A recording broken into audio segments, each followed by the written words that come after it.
Assalamualaikum warahmatullahi wabarakatuh. Perkenalkan, nama saya Idyatul Umam, saya dari kelompok 6 dan saya ditemani oleh teman saya yaitu Mbak Hilma, Mbak Yansi dan juga Mas Rian. Dan kami kelompok 6 akan mempresentasikan mata kuliah model pembelajaran inovatif dengan materi Direct Instruction teori belajar Brunner. Dan di sini saya sebagai penyaji yang pertama ya. A. Ruang lingkup Direct Instruction. 1. Istilah dan pengertian. Pengajaran langsung adalah suatu model pengajaran yang bersifat teacher center. Menurut Arendt 1997, model pengajaran langsung adalah salah satu pendekatan mengajar yang dirancang khusus untuk menunjang proses belajar siswa yang berkaitan dengan pengetahuan deklaratif dan pengetahuan prosedural yang terstruktur dengan baik yang dapat diajarkan dengan pola kegiatan yang bertahap selangkah demi selangkah. Dan ciri-ciri model pembelajaran langsung dalam Cardy dan Nur 2000 tahun 2000 ya. Dalam artikel Cardy dan Nur 2000, yang pertama yaitu adanya tujuan pembelajaran dan pengaruh model pada siswa termasuk prosedur penilaian belajar. Yang kedua, B. Sintaks atau pola keseluruhan alur kegiatan pembelajaran. Yang ketiga, yang terakhir, C. Sistem pengelolaan dan lingkungan belajar model yang diperlukan agar kegiatan belajar tertentu dapat berlangsung dengan berhasil.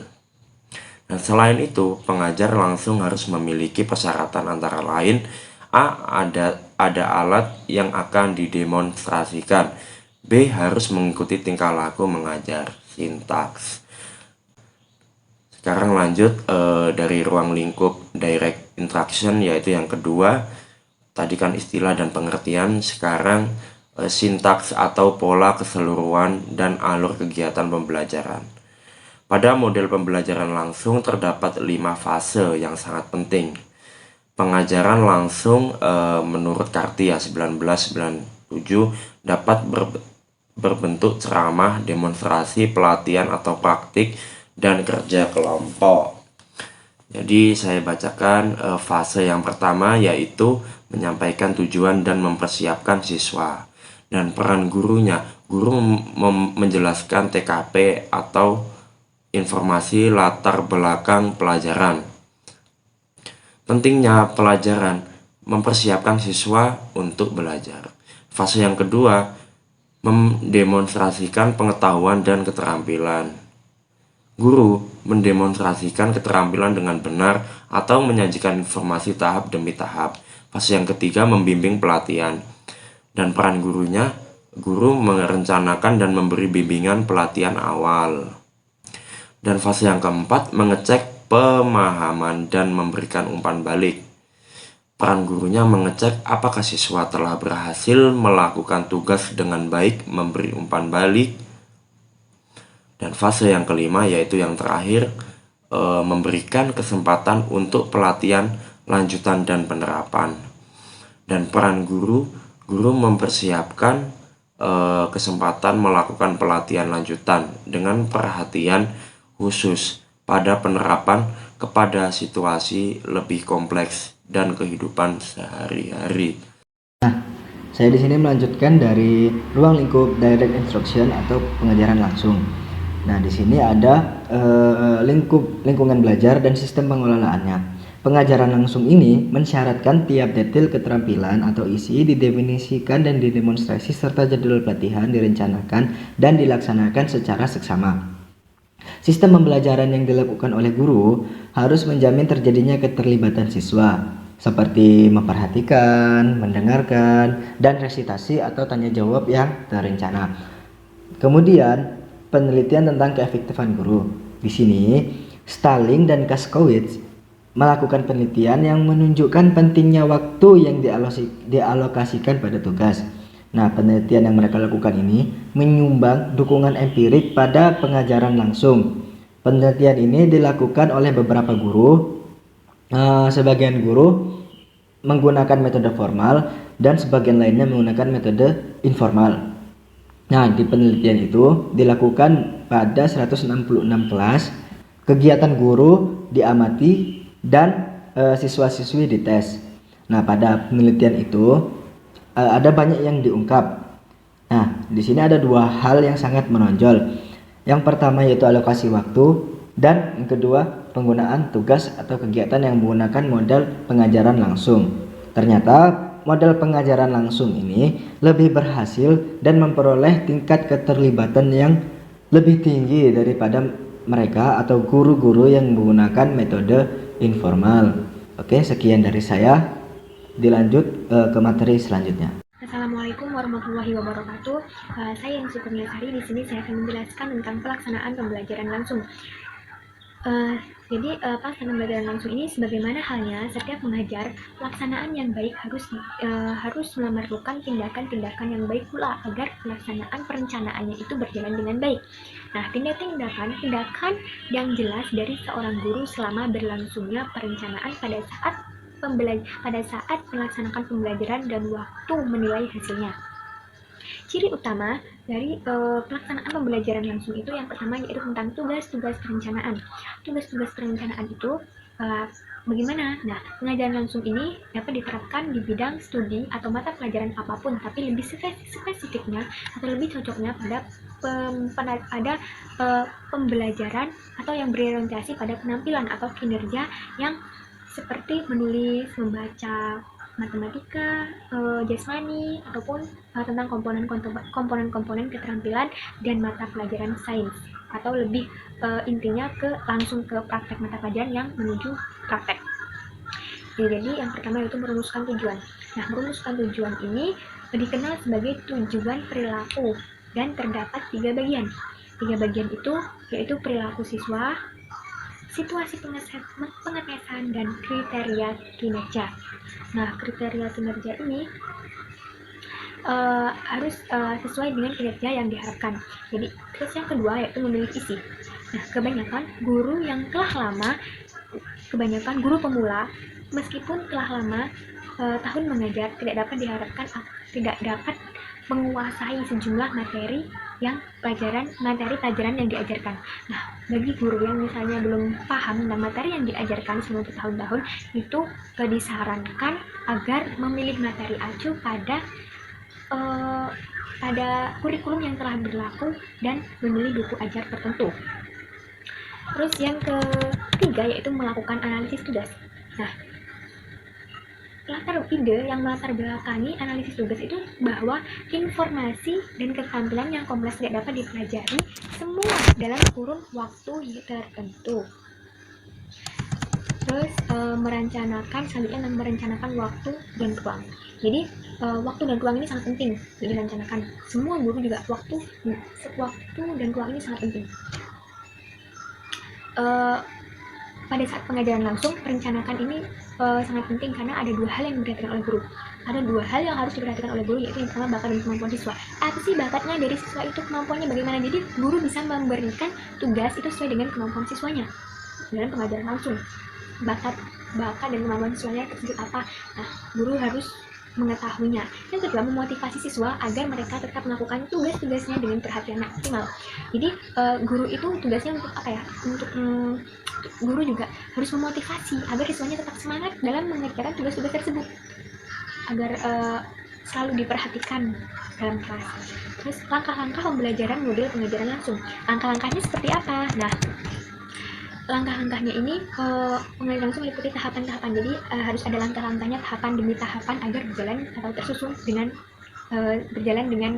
semestinya, berjalan dengan baik melalui tahapan-tahapan ini. Itu tentang menyampaikan tujuan dan menyiapkan siswa. Menyampaikan tujuan dan dan menyiapkan siswa. Nah, siswa perlu mengetahui dengan jelas mengapa mereka perlu berpartisipasi dalam pelajaran tertentu. Nah, mereka perlu mengetahui apa yang harus dapat mereka lakukan setelah selesai berperan serta dalam pelajaran tersebut. Nah, mereka harus apa setelah berperan dalam pelajaran tersebut? Menyampaikan tujuan dapat dilakukan melalui rangkuman. Jadi guru dapat menyampaikan melalui rangkuman. Yang kedua yaitu presentasi dan demonstrasi. Yang ketiga yaitu melakukan presentasi. Jadi guru melakukan presentasi ide-ide yang harus disampaikan kepada siswanya agar tidak kebanyakan. Gitu. Terus mencapai kejelasan. Jadi harus jelas, tidak boleh bertele-tele, tidak boleh membingungkan. Terus kemampuan guru untuk memberikan informasi yang jelas dan spesifik kepada siswanya untuk membuktikan dan memberi dampak positif terhadap proses belajar siswa. Dan melakukan demonstrasi. Nah, belajar dengan meniru dapat menghemat waktu. Jadi melakukan demonstrasi menghindari siswa dari trial dan error. Selanjutnya yaitu tentang mencapai pemahaman dan penguasaan. Nah, jadi ketika guru menjelaskan, diharapkan apa yang telah dibicarakan oleh guru tersebut, siswanya dapat paham, menguasai dan paham dengan materi yang telah disampaikan oleh guru tersebut. Dan kemudian berlatih. Setelah paham dan paham dan penguasaan materi tersebut, nah siswa dilakukan untuk berlatih apa yang telah mereka pahami, apa yang telah mereka kuasai, disuruh berlatih dan memberikan latihan terbimbing. Nah, setelah berlatih, ketika ada sesuatu yang masih salah, guru tugasnya untuk memberikan latihan, membimbing bagaimana benarnya, bagaimana memperbaiki apa yang telah siswa lakukan itu jika ada kesalahan. Terus mengecek pemahaman dan memberikan umpan balik. Jadi dicek kembali, guru mengecek kembali pemahaman siswa tersebut, mengecek apakah siswa tersebut benar-benar paham. Jadi dilakukan pengecekan kembali. Terus selanjutnya yaitu tentang memberikan kesempatan lebih mandiri. Jadi guru memberikan kesempatan lebih banyak lagi kepada siswanya, bisa bertanya atau bisa memberikan tes, memberikan solusi bagaimana gitu. Jadi memberikan kesempatan lebih mandiri agar siswa itu benar-benar paham, memahaminya. Nah, selanjutnya adalah strategi pembelajaran modeling. Dalam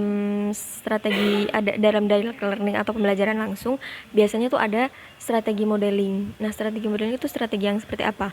Strategi modeling adalah strategi yang dikembangkan berdasarkan prinsip bahwa seseorang itu bisa belajar karena meniru orang lain gitu. Kita berangkat dari kata model ini. Model kan artinya apa ya? Kayak peta, seperti kayak tutorial, hampir-hampir seperti itulah. Nah, di strategi modeling ini ada 4 fase. Fase atensi, fase retensi, fase produksi, dan fase motivasi. Yang pertama adalah fase atensi. Fase atensi ini merupakan fase yang dimana guru memberikan contoh kegiatan, terus kayak demonstrasi gitu di depan siswa sesuai dengan skenario yang telah ditentukan. Nah, kemudian siswa nanti akan mengobservasi ini yang ditutorialkan sama gurunya. Yang kedua merupakan fase retensi.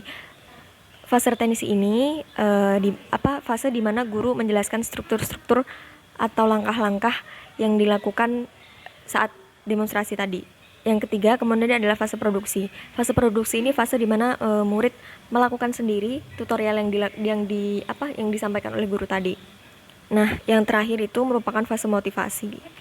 Fase motivasi ini berupa presentasi hasil yang disusun oleh murid pada fase produksi tadi. Nah, jadi pada saat fase motivasi ini teman-temannya atau murid-murid yang lain juga bisa menanyakan yang dibuat oleh murid pada saat fase produksi tadi.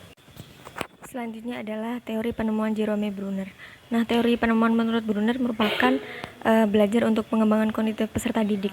Nah, kalau Piaget kan mengatakan bahwa pengembangan kognitif menyebabkan perkembangan bahasa peserta didik.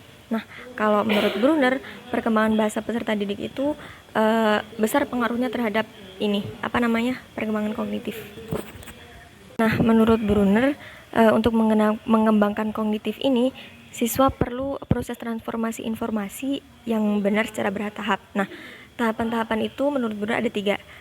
Yang pertama itu perolehan informasi, yaitu tahap permulaan, di mana itu informasi itu diterima dari luar Terus kemudian diartikan sebagai ilmu pengetahuan oleh peserta didik.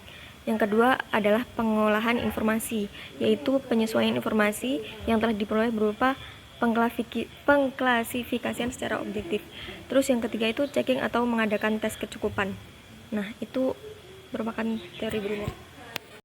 Baik, terima kasih. Saya kira itu penjelasan dari kelompok kami. Mungkin sekian dari kami.